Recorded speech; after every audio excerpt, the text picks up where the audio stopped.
caalamiga deegaan channel TV barnaamijkeena faaqidada wargeyska daawadayaal maanta waxaynu kusoo qaadanaynaa dagaalada ka soo cusboonaaday bariga dhexe ee Iran iyo Israel.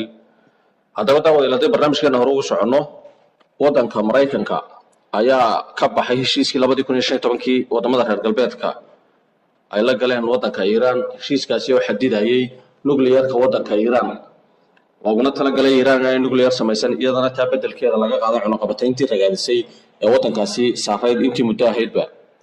شيء كاسي هو صحيح مدحونه وطن كمرايكن كايا وحى حل كاسي باراك أوباما أيا وحى كذب يمين مدحونها إما كعصوبة وطن كمرايكن كهيستا ومدينه مسح يرات كي مدحونها هراء وحانوش جاي إنه شيء كاسي كبحاجي سوى هراء شيء هراء ومدحونها صحيح وبحاجي.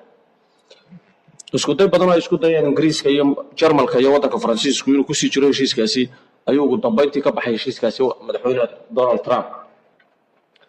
haddaba Iran oo mudaharaado waaweyn ka samaysay wadankeeda kaga soo horjeeda aaminaadda Mareykanka iyo reer galbeedka ayaa xalay tallaabo ka duwan qaaday oo ay ku muujinayso inay tahay awood ka jirta adduunka. waxaana weerartay saaxiibka kaliya ee Mareykanku ku leeyahay bariga dhexe ama saaxiibkiisa ugu muhiimsan bariga dhexe waa Israa'iil. waxaa la sheegayaa inay ku rideen ku dhawaad 50 gantaal buuraha Golan Heights ay laga haysto wadanka Suuriya oo ay fadhiisan ku leeyihiin ciidamada Israa'iil.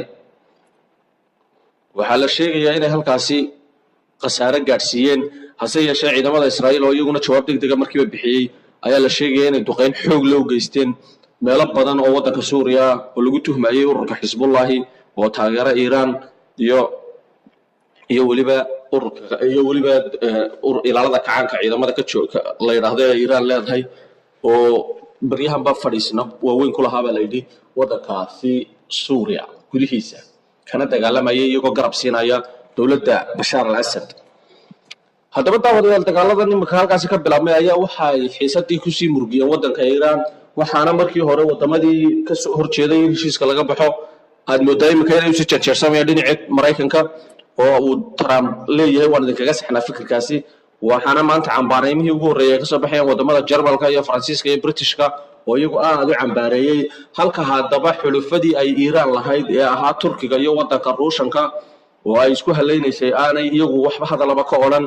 waxaana u muuqataa baa la leeyahay inay tahay fashil weyn oo soo food saaray xulufadaasi uu hogaaminayay Ruushka ayaa xulufadiisii hore ee la oran jiray gaashaanbuurtii la oran jiray Warsaw ay hore uga burburtay, hase yeeshee gaashaanbuur cusub oo imika asaaskeeda uu bariyahanba hoosta ka waday ayaa waxaa la sheegayaa inuu ku fashilmay. dhacdadan ay noqonayso dhacdadii labaad uu ku fashilmay wadanka Ruushku kadib markii tii horeeto uu sameeyay tii hore aan ugu weeraray wadanka Suuriya uu waxba ka odhan waayay.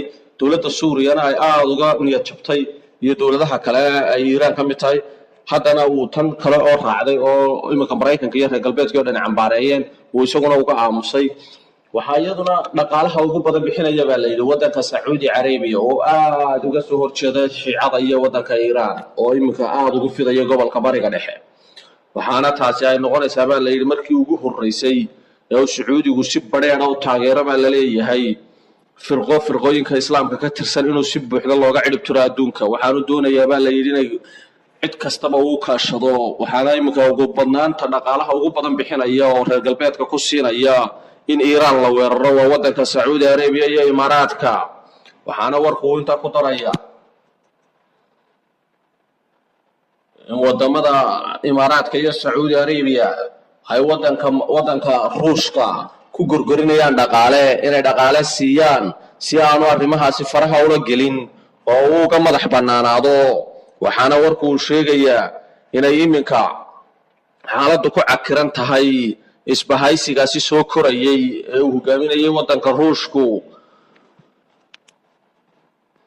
dhanka kalena wadanka China ayaa ka hadlaysa arrintan, waxaana la eegayaa oo ay tahay inay ka digtoonaadaan iyaguna baa la leeyahay Kuuriyada Waqooyi. inkastoo ay Iran maalin hore u hadlayay hogaamiyahooda Ayatollah Ali Khamenei uu sheegay luqadda kaliya Mareykanku yaqaan inay tahay luqadda Kuuriyada Waqooyi ku hadasho ee gantaalaha la ridayo iyo nuclearka la samaysto.